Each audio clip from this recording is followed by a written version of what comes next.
Colombia, ¿cuáles son tus recuerdos? ¿Cuál es tu memoria? Quiero que juntos recordemos lo que has visto y has escuchado.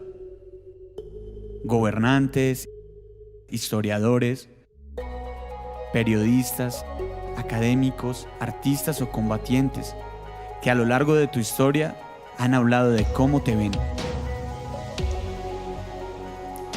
Te voy a mostrar las voces que te han hablado durante estos 70 años.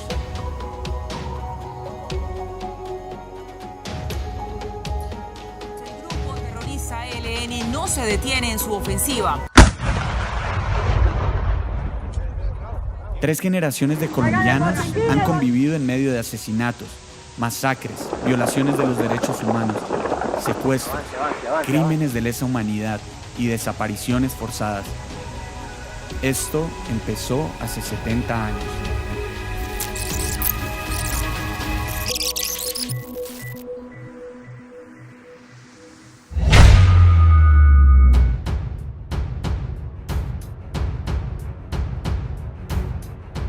El Partido Conservador estaba en el poder.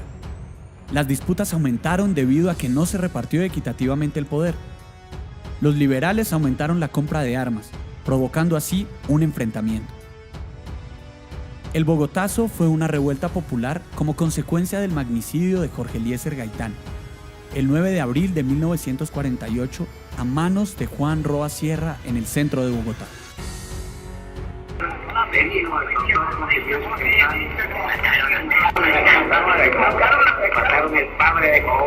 Su asesinato desató la violencia.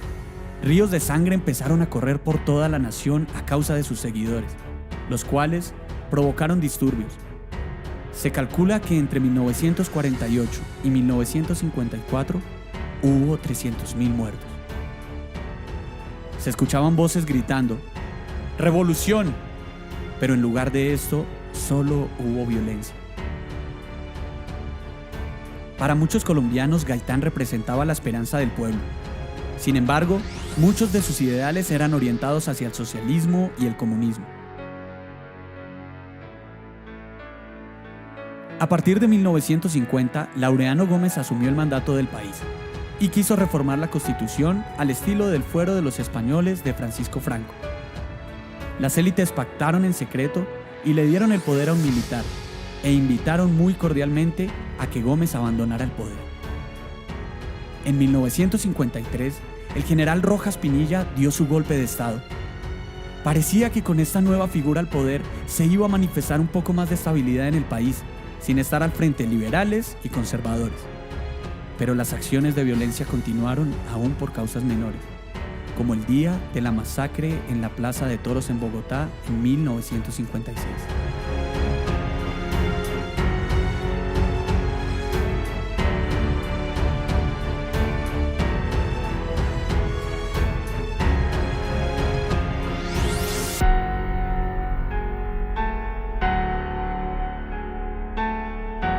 Se conformó el Frente Nacional y se hizo de nuevo el intento de la repartición de poderes entre los partidos conservador y liberal. Aparentemente la violencia bipartidista disminuyó, pero aún así no terminaron los conflictos. En 1964 se formaron las guerrillas de las FARC, el ELN y el M-19, y se empezaron a escuchar sus voces en toda la nación, por medio de la ideología del socialismo.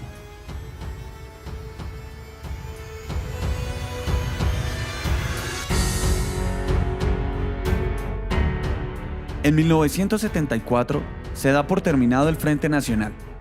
El resultado, un país más violento que al inicio. Surgieron 7 guerrillas y 3 de ellas lograron fortalecerse.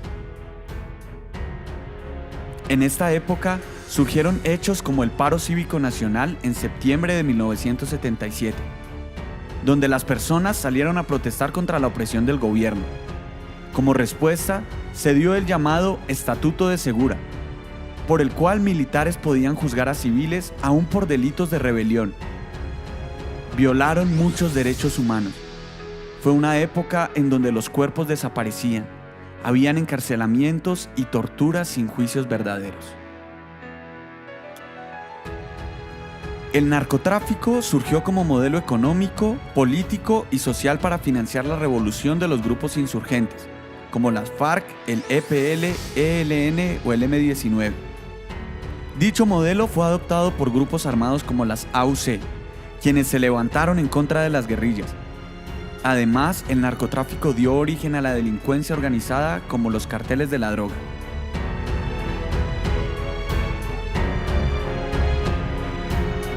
En pleno mandato de Julio César Turbay, su política de mano dura logra reducir las guerrillas, pero esto a costa de sangre y vidas. Al finalizar su periodo, el pueblo está cansado de tanta sangre derramada. En 1982, Betancur inicia negociaciones con las guerrillas, mientras ellos aumentaban sus frentes con extorsiones y narcotráfico, con lo cual se fortalecen nuevamente. En este mismo sentido, los paramilitares son apoyados por mafiosos y militares para asesinar a políticos de izquierda. En esta década se llegó a un punto donde la sociedad fue permisiva con el narcotráfico. Este flagelo gozó de buena reputación y tuvo amigos en las altas esferas de la sociedad. Uno de los acontecimientos más fuertes en esta época fue la toma del Palacio de Justicia. Este acontecimiento generó una ola de terrorismo de Estado, tratando de acabar con todo signo de oposición al establecimiento. El gobierno inició una guerra contra el narcotráfico y las represalias fueron contra el pueblo, instaurando terror en la nación.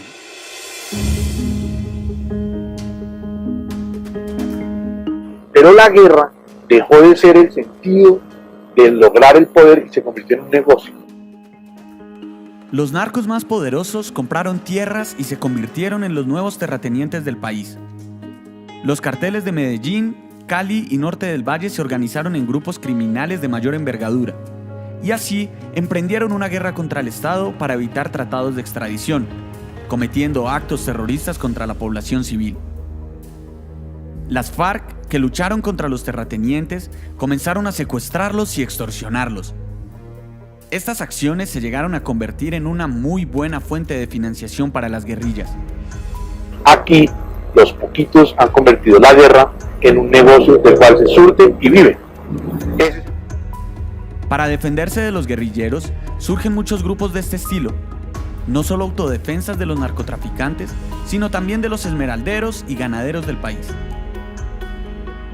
Los nacidos en esta década convivieron en medio de narcotraficantes y vivieron atemorizados con el terrorismo ocasionado a través de los carros bomba.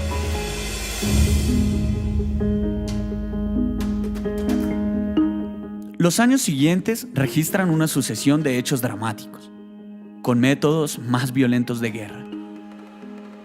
El movimiento de las Autodefensas Unidas de Colombia se fortaleció, empeorando el drama humanitario en el país, y así causando desplazamiento forzado y desaparición de personas, convirtiéndose en una organización terrorista. En el caso de la guerrilla, se destaca el secuestro, mientras que los grupos paramilitares realizaban numerosas masacres.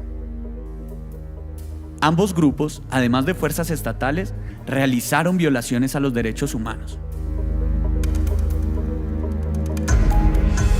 No va a ser fácil. También decimos, ¿no? Pues si nos toca seguramente volver a lo de antes con bombas, con dinamita, volvemos a conseguir armas. Seguimos considerando la vía armada como la única porque las vías legales están cerradas en Colombia. En 2017 se da la transformación de las FARC de grupo armado ilegal a partido político. Se aprobarán 6 reformas constitucionales fundamentales para que funcionaran los acuerdos. Entre ellas estuvo la Justicia Especial de Paz, la que le dio 10 curules a las FARC. Por una parte, el ELN sigue activo, y aunque hubo avances hacia un proceso de paz con esta guerrilla, todavía no ha comenzado y no parece que esté cerca su inicio. La guerra que has vivido impactó tu cultura, tus esperanzas, tus proyectos de vida y la ética de tus habitantes. La violencia se originó como un pensamiento y una idea que fueron introducidos y propagados en tu mente y corazón. Y a través de esas voces te convencieron, te manipularon y te llevaron a entender el temor, la indiferencia, la actitud defensiva y el engaño como caminos legítimos para resolver cualquier desacuerdo. El ambiente que se ha generado en ti ha producido personas que no siempre son conscientes de los espacios que la violencia ha tomado en sus vidas, perdiendo así su capacidad de asombro frente a lo que ocurre en el día a día, influenciando aún su manera de hablar. Quiero que ahora veas un poco de esta realidad.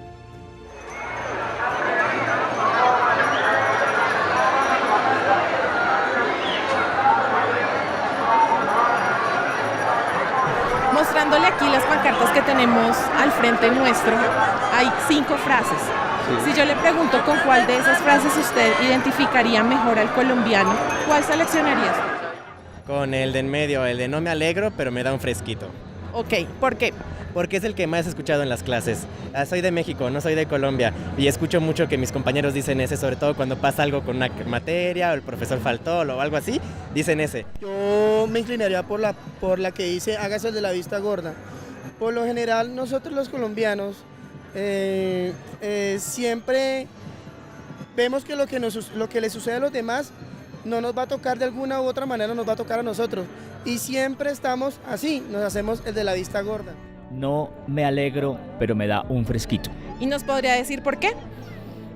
Yo creo que sí, hemos tenido tantas oportunidades de ser felices, de construir, pero también hemos tenido una gran cantidad de retos que asumir como comunidad, como colombianos, y a veces cuando nos llegan noticias que no nos alegran, no nos llenan de felicidad, nos corre como un manto de tranquilidad que no sea nuestro país, que están ocurriendo esas cosas que por supuesto no son tan positivas. El vivo vive del bobo, porque es que lamentablemente ese tipo de conductas, la gente piensa que eso es engrandecer a la persona. Uy, qué berraco, porque ese tipo hizo una trampa y uy, qué berraco, ese es el vivo.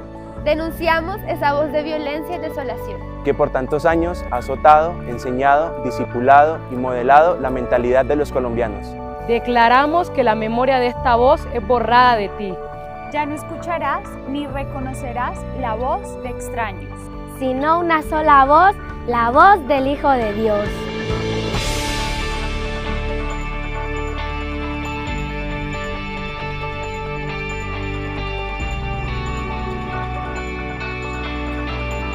Colombia. Se escuchan los cielos y en la tierra que eres una nación de primicia, que edifica sobre la misericordia, verdad y justicia. Tus frutos dignos de arrepentimiento manifiestan que el temor a Dios es tu fortaleza, nación que tiene celo por la presencia de Dios y se mantiene ministrando en adoración. Tu don redentivo es ser puerta, cuya puerta es el Hijo. Todo lo que entra y sale es por medio de Él. Nación constituida sobre la piedra probada, angular, preciosa y de fundamento estable puesto por el Padre Celestial. Nación donde no hay celos entre hermanos. Nación fiel y verdadera a su Creador. Nación que es saciada por Jesús. Nación que edifica sobre la misericordia, verdad y justicia. Nación de gobernantes justos. Nación que tiene celo por la presencia de Dios y se mantiene ministrando en adoración. Sus generaciones son de simiente de paz. Sus habitantes no tramarán mal los unos contra los otros y no amarán la mentira. Dios es nuestra justicia, y Él es quien se sienta a gobernar.